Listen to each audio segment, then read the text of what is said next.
So this is sort of a follow-up on the last videos, but not really. This is more on the lines of ethnicity and race and how things have changed, in my lifetime and 40 plus years that I've been here.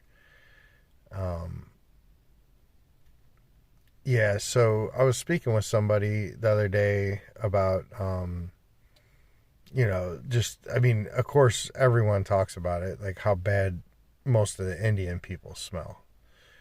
They don't like to clean themselves. They don't like to wear deodorant. They don't like to be modern people. They refuse to wear shoes. Like it, I don't want to get started on it. Right? It is what it is.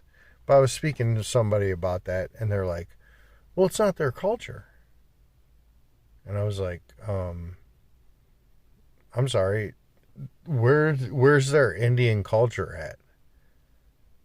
Where do you see Indian culture at? Wouldn't that be in India?" And they didn't understand what I was getting at. And I said, "So Indian people live in India, right? Mexican people, they live in Mexico. There are people that look just like me living in both of those countries and are citizens. And guess what?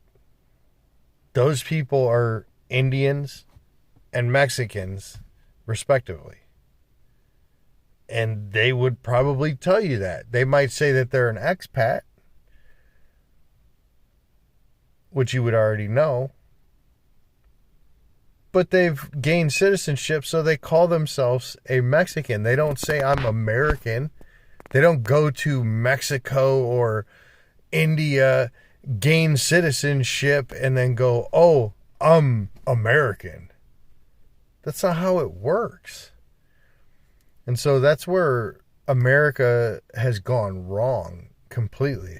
Because it wasn't like that when I was growing up. It wasn't like that when my dad was growing up. It wasn't like that ever in this country. You're not Irish, right? You have Irish heritage, but you're American. You're not British. You have British heritage, but you're an American. And riding around with British flags or Irish flags hanging off everything, when did we ever see that?